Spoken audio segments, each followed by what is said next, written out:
Значи, станува збор за покажување сила од институциите на системот врз новинар.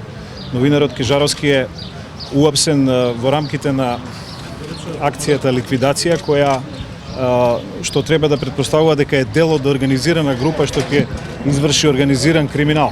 Меѓутоа, новинарот Кежаровски, почитувани колеги и граѓани, е уапсен поради текст, поради напишан текст со кој што наводно го разоткрил идентитетот на заштитениот сведок во случајот Ореше.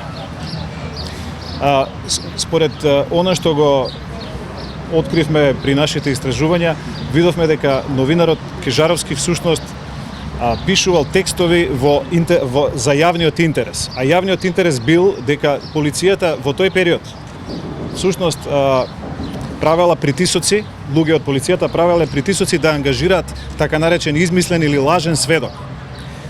Тоа значи дека станува збор за една комплетна наместена ситуација од која што Кежаровски ја препознал уште од самиот почеток во своите написи.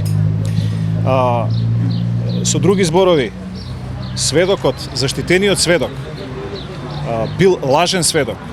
Обвинителството мора прво да одговори на прашањето дали овој сведок е автентичен и вистинит, па потоа да гони новинари и да определува притвор на новинар кој известувал за целата оваа ујдурма во организација на луѓе од полицијата и на некои други структури.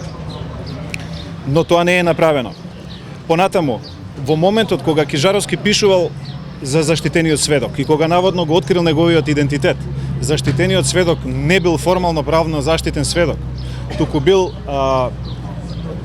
лице кое што издржува затворска казна и кое полицијата го врбувала да стане заштитен сведок со лажно сведочење. Значи, не постои ниту еден правен основ новинарот Кежаровски да биде против него да се поднесе кривична пријава, да биде уапсен и да биде дел од група која што организиран криминал заради разни други кривични дела, затоа што неговата единствена вина е што напишал текст со кој што ја разоткрил намерата на полицијата, односно луѓе од полицијата кои што сакале да на овој начин обвинат двајца, еден од своите колеги и еден неговиот брат за убиството во Ореш. Значи имаме две ослободителни пресуди, односно три ослободителни пресуди. Имаме две пресуди против двајцата обвинети за убиството во Ореше на основниот суд во Велес од 12 години и две пресуди од апелациониот суд дека не постојат докази од тие луѓе биле инволвирани во убиството. На третото судење кое што се организираше во февруари годинава, бидејќи заштитениот сведок го разоткри својот идентитет и кажа дека бил лажен сведок, дека бил сосила натеран од полицијата да сведочи, новинарот Кежаровски напиша текст потоа за да го објави овој факт, но направивме и пошироко интервју со така наречениот заштитен сведок, кој не само што призна дека е лажен сведок, туку ја разоткри целата мафијашка структура и од ДБК, од Министерство за внатрешни работи и од целото Ореше, кои што сакале со сила да го натера да го направи тоа. Со други зборови, судиката, обвинителството, истражната судика морале да ги имаат предвид овие факти, дека новинарот Кежаровски не разоткрил никаков заштитен сведок, туку разоткрил една афера која што е крупна. Мислам дека случајот Ореше е еден од најголемите срамови во македонското судство кој што од сега натаму допрва треба да се истражува и да се разоткрива, но ако треба за тоа да виси еден новинар, тогаш мислам треба да му биде тоа на чест и на обвинителството и на судството. Особено проблематично е решението за определување притвор на судиката Татјана Михајлова.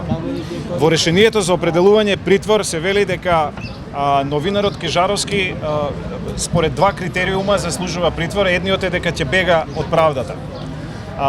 Образложението на кој начин смета дека Кежаровски ќе бега од правдата, дадени се смешни факти. Едниот факт е дека новинарот имал 3-4 телефони и не можел да се одреди каде се наоѓа во моментот и кому му се јавува, кому не. Вториот факт е дека дури и на некои своји пријатели знаел да не им се јавува.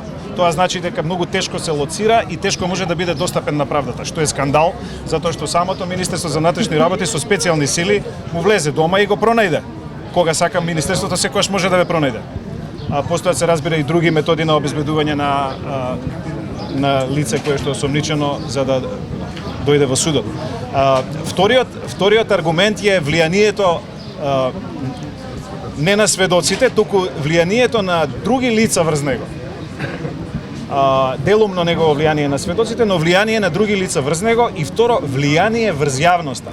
Замислете судот, односно обвинителството, тоа што го предложило истражната судика го прифатила, дека Кежаровски може со своите текстови како новинар да влијае врз јавноста за делото за кое што е обвинет.